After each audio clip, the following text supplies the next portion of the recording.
नमस्कार, मैं doctor Nishant कनौलिया Shekhar hospital और हिंद मेडिकल कॉलेज में कार्यरत हूँ।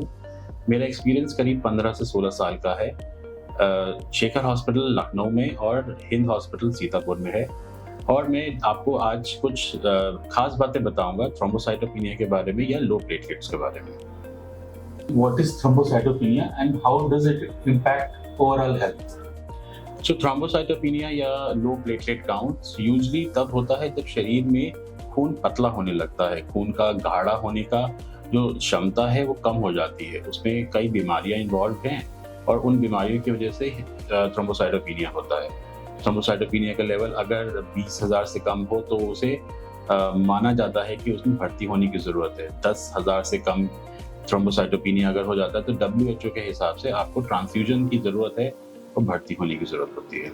Yes.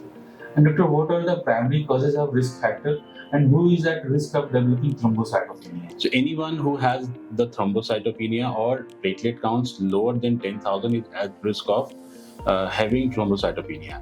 इसके अलावा थ्रोम्बोसाइटोपेनिया हर बीमारी में हो सकता है, जैसे कि कैंसर में हो सकता है, ल्यूकीमिया में हो सकता है। इसके अलावा अगर आपको लिवर की कोई दिक्कत है या आप अल्कोहल लेते हैं तो उसमें भी थ्रोम्बोसाइटोपेनिया होता है। क्योंकि प्लेटलेट्स का टूटना और बनना लिवर में होता है, इसलिए थ्रोम्बोसाइटोपेनिया उन सभी कारणों से हो सकता है जो लिवर को या बोन मैरो को इफेक्ट करते हैं। And doctor, how is thrombocytopenia diagnosed and what tests or evaluation are commonly used? Thrombocytopenia का सबसे आसान तरीका है सीबीसी और ब्लड काउंट। तो ब्लड काउंट में दो तरह के होते हैं, या तो सीबीसी करा लें या हीमोग्राम करा लें। हीमोग्राम में एक एडिशनल ब्लड पिक्चर आती है जो कि आपको बताती है कि प्लेटलेट काउंट किस वजह से कम है। बोन मैरो की कमी की वजह से कम है या प्लेटलेट्स ऑलरेडी कम हैं किसी बीमारी की वजह से। And doctor, what are the potential complication of untreated thrombocytopenia? अगर किसी वजह से थ्रोम्बोसाइटोपेनिया अनट्रीटेड रह जाता है तो बोन मैरो उसको बनाना बंद कर देती है या बहुत तेजी से उसको घटाती रहती है, क्योंकि प्लेटलेट्स कोagulation फैक्टर का बहुत इंपॉर्टेंट पार्ट है और अगर कोagulation फैक्टर गड़बड़ रहेगा तो खून जमेगा नहीं और खून बहता रहेगा। ब्लीडिंग होने के चांसेस बढ़ जाएंगे, आपकी स्प्लीन बढ़ जाएगी, आपका लिवर बढ़ जाएगा। और प्लेटलेट्स यूजुअली जो नॉर्मली होता है इंडिया में वो डेंगू के सीजन में या मलेरिया टाइफाइड के सीजन में भी होता है। तो डेंगू, मलेरिया और टाइफाइड तीनों में प्लेटलेट्स कम होते हैं। थोड़ा सा ये मिथ है कि सिर्फ डेंगू में प्लेटलेट्स कम होते हैं, प्लेटलेट कम हो गया तो डेंगू हो गया, ये बात बिल्कुल गलत है। तो किसी भी तरह की वायरल इलनेस है या किसी भी तरह की लॉन्ग स्टैंडिंग बीमारी है, उन सभी में थ्रोम्बोसाइटोपेनिया हो सकता है। And doctor, what treatment option are available for managing thrombocytopenia?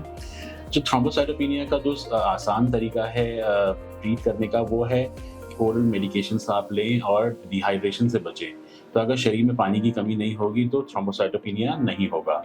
अगर शरीर में पानी की कमी होगी, खून पतला होगा तो थ्रोम्बोसाइटोपेनिया होगा और वो आगे जाके ब्लीडिंग टेंडेंसीज को पैदा कर सकता है।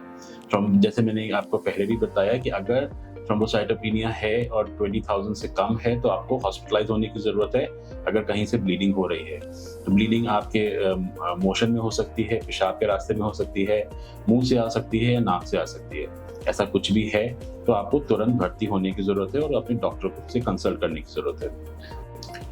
कैंसर ट्रीटमेंट जब आदमी ले रहा है तो शरीर की इम्यूनिटी बहुत डाउन है, तो कुछ इम्यूनोमॉड्यूलेटर्स आते हैं जैसे टिनोस्पोरिया, कार्डियोपोलिया एंड उसके अलावा करका पपाया एक्सट्रैक्ट भी आता है। तो इनके कॉम्बिनेशंस आ जाएं या अलग अलग भी लें, तो अगर इम्यूनोमॉड्यूलेटर्स हम लेते हैं तो इससे इम्यूनिटी मॉड्यूलेट होती है और इससे आपको हर तरह की इम्यूनिटी रीडेवलपमेंट का चांस मिलता है। थ्रोम्बोसाइटोपेनिया भी प्रिवेंट होगा और बॉडी में स्टेबिलिटी भी आएगी।